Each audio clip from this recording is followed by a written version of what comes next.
علی بھائی اگلا سوال ہے، ہم نے بچپن سے ایک واقعہ سن رکھا ہے کہ حضرت آدم علیہ السلام کے دو بیٹے تھے، قابیل علیہ السلام اور حابیل علیہ السلام۔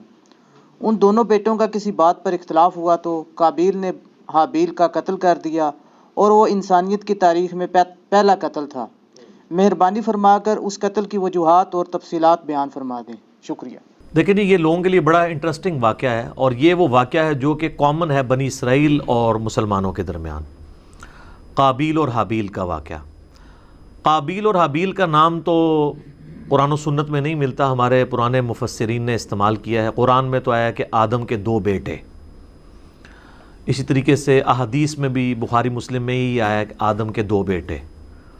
البتہ اگر آپ موجودہ جو دور میں کتاب مقدس اٹھائیں، جس کے اندر تورات بھی ہے، انجیل بھی ہے، نیو ٹیسٹمنٹ بھی، اولڈ ٹیسٹمنٹ بھی، اور کئی انبیاء کے صاحب بھی ظاہر ٹیمپرڈ فارم کے اندر، تو اس میں جو پہلا چیپٹر ہے نا آپ کو اولڈ ٹیسٹمنٹ میں، جس کو یہود و نصارہ دونوں مانتے ہیں، پیدائش کا چیپٹر، تو اس میں آپ کو شروع میں یہ قابیل اور حابیل کا واقعہ مل جائے گا کہ حضرت آدم علیہ السلام کے دو بیٹے تھے، اور اس طریقے سے ایک بیٹے نے دوسرے کا قتل کر دیا۔ باقی جو اس کی ریزن بیان کی جاتی ہے وہ قتل کیوں ہوا، وہ ریزن تورات میں بھی اس طریقے سے نہیں ملتی جو پبلک کے اندر مشہور ہے۔ جو پبلک میں مشہور ہے اسرائیلی روایتوں کی وجہ سے وہ میں آپ کو بتا دیتا ہوں، نہ وہ مسلمانوں کے ہاں کوئی روایت ملتی ہے، نہ تورات کے اندر ہے۔ ہو سکتا ہے اسرائیلی روایتیں ہوں، تورات میں بھی اس طریقے سے واقعہ نہیں آیا ہے، جنرل واقعہ آیا ہے جو قرآن میں آیا ہے، اسی طریقے سے جنرل واقعہ۔ تورات میں ذرا زیادہ ڈیٹیل آئی ہے۔ مشہور یہی کیا ہوا انہوں نے کہ جی وہ حضرت آدم علیہ السلام کا ایک گھر، ان کے گھر جوڑا صبح کے وقت پیدا ہوتا تھا، لڑکی اور لڑکا، اور ایک شام کے وقت۔ تو جو صبح والا لڑکا ہوتا تھا اس کا نکاح شام والی لڑکی کے ساتھ کروایا جاتا تھا، اور شام والا جو لڑکا ہے اس کا نکاح صبح والی لڑکی کے ساتھ کروایا جاتا تھا، شروع میں جب انسانی نسل کو اللہ نے چلانا تھا۔ بعد میں تو محرم رشتے آ گئے۔ تو وہ کہتے ہیں کہ جی قابیل کے ساتھ جو لڑکی پیدا ہوئی تھی وہ خوبصورت تھی، اور جو حابیل کے ساتھ پیدا ہوئی تھی وہ اتنی خوبصورت نہیں تھی۔ تو جب رشتے کی باری آئی تو قابیل نے کہا نہیں، میں تو اس کے ساتھ ہی نکاح کروں گا، اور اللہ کے حکم کو توڑنے کی کوشش، یعنی اسرائیلی روایت میں آپ کو بیان کر رہا ہوں۔ اس کے اوپر پھر ان کے درمیان ٹھن گئی، اور اس کے بعد جو کچھ ہے نا وہ قرآن میں بھی ہے، تورات کے اندر بھی ہے، کہ دونوں نے اللہ کے حضور اپنی نظر پیش کی۔ یہ آپ کو پورا واقعہ جو ہے نا سورۃ المائدہ کے اندر آیت نمبر 27 سے لے کر 32 تک مل جائے گا، وہ آپ پڑھ لیجئے گا۔ سورۃ المائدہ آیت نمبر 27 سے لے کر 32 تک۔ تو تورات میں یہ ملتا ہے کہ جو قابیل تھے وہ کھیتی باڑی کرتے تھے زمین میں، اور حابیل جو ہے وہ بھیڑ بکریاں چڑھایا کرتے تھے۔ تو دونوں نے کہا ٹھیک ہے، ہم اللہ کے حضور قربانی پیش کریں گے، جس کی قربانی قبول ہو گئی نا اس کا موقف صحیح ہوگا۔ تو جو کسان تھا ظاہر ہے اس نے اپنی کھیتی پیش کرنی تھی، اس نے وہ اللہ کے سامنے پیش کی، اور حابیل جو تھا اس نے جو بھیڑ بکریاں یا کوئی مینڈا جو پالا تھا وہ دے دیا۔ وہ کہتے ہیں جی وہی مینڈا تھا جو اللہ نے اٹھا کے رکھ لیا، اور بعد میں حضرت ابراہیم علیہ السلام کے لیے وہ جو حضرت اسحاق کے لیے نازل ہوا بقول ان کے، اور ہمارے نزدیک حضرت اسماعیل کے لیے وہی مینڈا اتارا گیا تھا۔ تو سورہ آل عمران میں بھی آتا ہے کہ اگلے زمانوں میں بنی اسرائیل میں یہی ہوتا تھا کہ اللہ تعالیٰ قربانی اس طرح قبول کرتا تھا کہ آسمان سے ایک بجلی گرتی تھی، آگ کھا جاتی تھی۔ جس کو آگ کھا جائے یہ قبولیت کی دلیل، یہ سورہ آل عمران میں ملتا ہے۔ ایون مال غنیمت وہ جنگوں میں جو لوٹتے تھے نا وہ لا کے رکھتے تھے، آگ آگے ختم کر دیتی تھی۔ اس لیے بخاری مسلم میں آیا نا کہ اللہ نے میرے لیے جو ہے وہ مال غنیمت حلال کر دیا جو اگلوں کے لیے نہیں تھا۔ اس امت میں آپ خود بھی یوز کر سکتے ہیں وہ مال غنیمت۔ تو وہ آسمان سے آگ آئی تو اس مینڈے کو اٹھا کے لے گئی، اور کھیتی کو کچھ نہیں کیا۔ تو یہ اس بات کا ثبوت تھا کہ قابیل کی قربانی قبول نہیں ہوئی کھیتی والے کی، اور حابیل کی قبول ہو گئی ہے۔ تو اب تو اتنی بڑی دلیل دیکھنے کے بعد، لیکن آپ کو پتہ ہے دل بے ایمان تے حجتاں ٹیر، جب دل میں بے ایمانی ہو تو پھر کئی ایک حجت ہیں۔ تو قرآن یہ بتاتا ہے کہ اے نبی علیہ السلام ان الفاظ کے ساتھ، ان کے سامنے میں چلیں وہ موٹے موٹے آپ کو عربی کے بغیر ہی نا ڈائریکٹ ترجمہ کر دیتا ہوں تاکہ ہمارا ٹائم بچ جائے، کہ جو اللہ تعالیٰ نے الفاظ استعمال کیے ہیں اس واقعے کے اعتبار سے۔ ہاں جی، اعوذ باللہ من الشیطان الرجیم، بسم اللہ الرحمن الرحیم۔ وَاتْلُ عَلَيْهِمْ نَبَأَ ابْنَيْ آدَمَ بِالْحَقِّ، اے نبی علیہ السلام ان سے بیان کرو آدم کے دو بیٹوں کا واقعہ حق کے ساتھ۔ آگے میں اس کا صرف ترجمہ پیش کرتا ہوں۔ جب دونوں نے قربانی پیش کی اللہ کے حضور، اللہ نے ایک کی قبول کر دی، دوسرے کو کی قبول نہیں کی، تو وہ غصے میں آ کے اس نے کہا میں تمہیں قتل کروں گا۔ تو اس نے کہا کہ اللہ تعالیٰ صرف پرہیزگاروں سے ہی قربانی قبول کرتا ہے، اور اگر تو نے مجھے قتل کرنے کے لیے ہاتھ بڑھایا تو میں اپنا ہاتھ تجھے قتل کرنے کے لیے نہیں بڑھاؤں گا، کیونکہ میں اللہ سے ڈرتا ہوں جو تمام جہانوں کا پالنے والا ہے۔ میں چاہتا ہوں کہ تو اپنے گناہ کا بوجھ بھی اٹھا اور میرا بوجھ یعنی مجھے قتل کرنے کا بوجھ بھی تیرے اوپر پڑ جائے، اور تو دوزخیوں میں سے ہو جائے، اور یہی ظالموں کی سزا ہے۔ یعنی تو ایسا ظالم ہے کہ تو نے اللہ کی بات نہیں مانی، تو میں تو چاہتا ہوں کہ تیرے ساتھ یہی ہو۔ تو اللہ تعالیٰ فرماتا ہے کہ اس کے نفس نے اسے ابھارا کہ اپنے بھائی کو قتل کر دے، پھر اس کے بعد وہ پھر خسارہ پانے والوں میں سے ہو گیا۔ پھر اس کو یہ پتہ نہیں چل رہا تھا کہ میں لاش کیسے سنبھالوں، کیونکہ اس کے پیچھے یہ انسانیت کا پہلا قتل تھا۔ بخاری مسلم میں حدیث ہے جب بھی کسی کو ظلماً قتل کیا جاتا ہے نا، تو آدم کے اس بیٹے پہ بھی اس کا وبال پڑتا ہے، کیونکہ اس نے وہ بات شروع کی تھی۔ جو بدعت شروع کرے گا اس کے اوپر بھی وبال ہوگا، اور اس کے اپنے وبال میں بھی کمی نہیں آئے گی جس نے یہ کام کیا۔ تو اللہ تعالیٰ نے ایک کوے کو بھیجا، اس نے زمین کو ریدی تو اسے پتہ چل گیا، اور وہ یعنی اسرائیلی روایتوں میں ملتا ہے کہ کوئی کوا تھا وہ مرا پڑا تھا، تو دوسرے کوے نے اس کے لیے زمین کھودی اور اس کو اس میں پھینک دیا، تو اس سے ان کو آئیڈیا آیا کہ میں اپنے بھائی کی لاش کو دفنا دوں۔ اس سے پہلے تو پریسیڈنٹ کوئی نہیں تھا۔ تو جو لوگ احادیث میں آئے ہوئے واقعات کا مذاق اڑاتے ہیں تو ہم ان سے کہتے ہیں قرآن میں تو آج تک ہم نے فزیکلی ایکسپیرینس میں تو کبھی کوے کو دوسرے کوے کو دفناتے ہوئے نہیں دیکھا۔ یہی واقعہ اگر بخاری مسلم میں ہوتا ہے انہوں نے مذاق اڑانا تھا، تو وہ کہیں گے نہیں یہ اسپیشل کیس تھا، اللہ نے سکھانے کے لیے کیا تو اللہ کر سکتا ہے، معجزہ ہے۔ تو پھر اس طرح کے جو واقعات بخاری مسلم میں آتے ہیں وہ بھی معجزات کے طور پہ ہوتے ہیں، ان کا مذاق نہیں اڑانا چاہیے۔ تو پھر اس نے کہا ہے افسوس میں اپنے بھائی جیسا نہیں ہوں، میں اس کوے جیسا نہیں ہو سکا کہ اپنے بھائی کو دفنا سکتا۔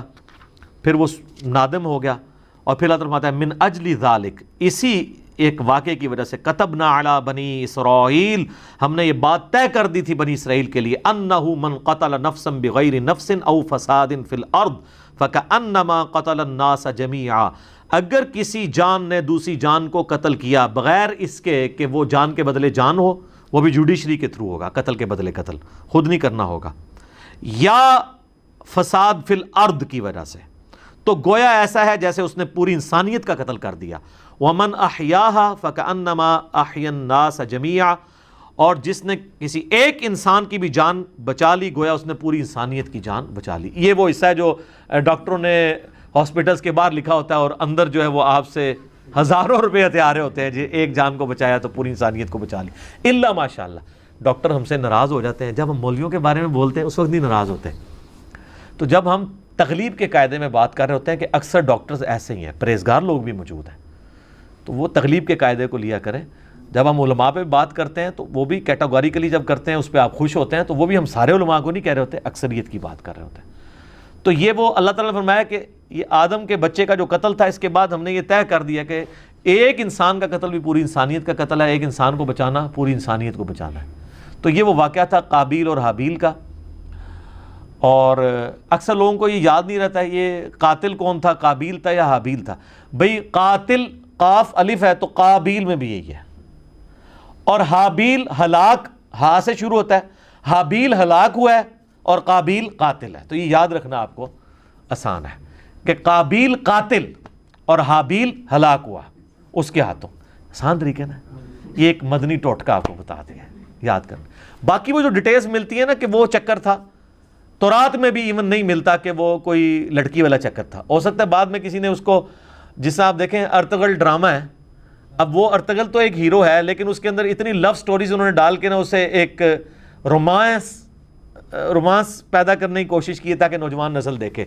تو یہ میرے خیال کسی نے قابیل حابیل میں بھی نا رومانس پیدا کرنے کی کوشش کی ہے، اس کے پیچھے ہمارے پاس دلیل کوئی نہیں ہے کہ واقعی اس وجہ سے ہوا ہے یا کوئی اور ریزن تھی، کسی اور وجہ سے تھا، یا ان کی ویسے آپس میں ٹھن گئی کہ ہم قربانی پیش کرتے ہیں، دیکھتے ہیں اللہ کے حضور کون پرہیزگار ہے۔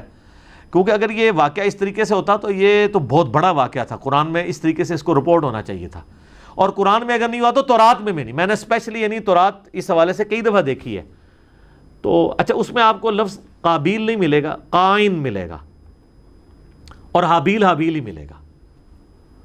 تو بعض اوقات جیسے اب مکہ کی پروننسیشن بکہ بھی ہے, تو ایک لفظ کی 2-3 پروننسیشن بھی ہوتی ہیں, ہو سکتا ہے وہ والی پروننسیشن بھی ملتی ہو.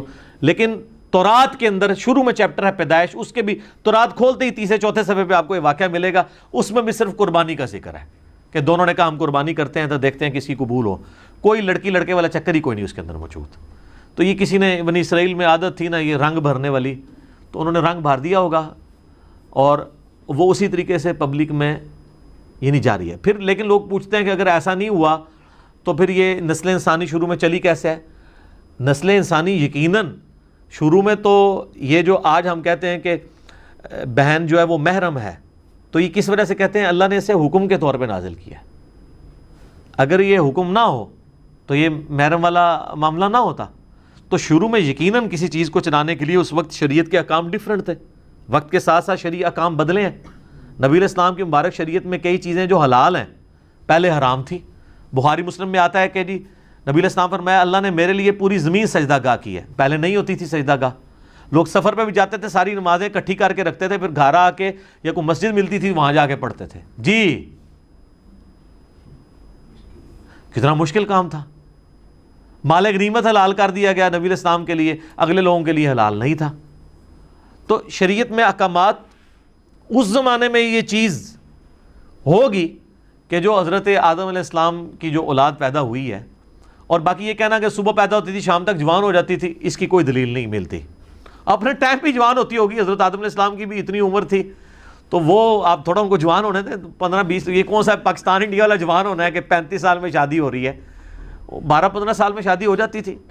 تو 12-15 سال کے اندر وہ اس طریقے سے شروع میں اللہ تعالیٰ نے اس سلسلے کو اس طریقے سے چلایا ہوگا. خود یعنی قرآن پاک میں اللہ تعالیٰ ماتا ہے کہ ہم نے سورہ نساء کے اندر کہ ہم نے ایک جان سے سب کو پیدا کیا, اس سے اس کا جوڑا بنایا. اور بخاری مسلم میں آتا ہے کہ اماں حوا جو ہے وہ سیدنا آدم علیہ السلام کی پسلی سے پیدا ہوئی, قرآن میں بھی اشارتاً موجود ہے. اور یہ سیم چیز جو ہے تورات میں بھی آپ کو پیدائش چیپٹر میں ملے گی کہ حضرت آدم سے حوا نکلی ہیں. تو یہ بھی تو ہوا ہے نا, ان میں سے نکلی ہیں تو وہ بیوی بھی بن گئی. تو ایک اسپیشل کیس تھا. یہ اکثر لوگ پوچھتے ہیں نہیں شروع جو کام کس طرح چلیا سی, وہ پائی کیویں بھی چلیا سی, تسی دیکھو ہن کام کی چلانا ہے, اسے چل گیا. تو ظاہر ہے شروع میں اسی طریقے سے عورتوں کو آپشن نظر نہیں آتا کہ چلا ہوگا. تو باقی وہ یہ کہ صبح ہوتی تھی شام کو تک جوان ہو جاتی تھی, پھر کراس کروایا جاتا تھا, اس کی کوئی دلیل نہیں ملتی. ہاں اسرائیلی روایتیں یہ کہتی ہیں, اور ایون ابن کثیر نے بھی, ابن جریر طبری نے بھی, ہمارے اہل سنت کے جو بڑے ائمہ ہیں انہوں نے بھی یہ نقل کیا کہ, لیکن ساتھ انہوں نے بھی کہا کہ یہ ہماری اسیسمنٹ ہے, ہم اس کو وثوق سے نہیں کہہ سکتے کیونکہ نبی علیہ السلام نے اس کی ڈیٹیلز بیان نہیں کی ہے یہ کیسے ہوا ہوگا.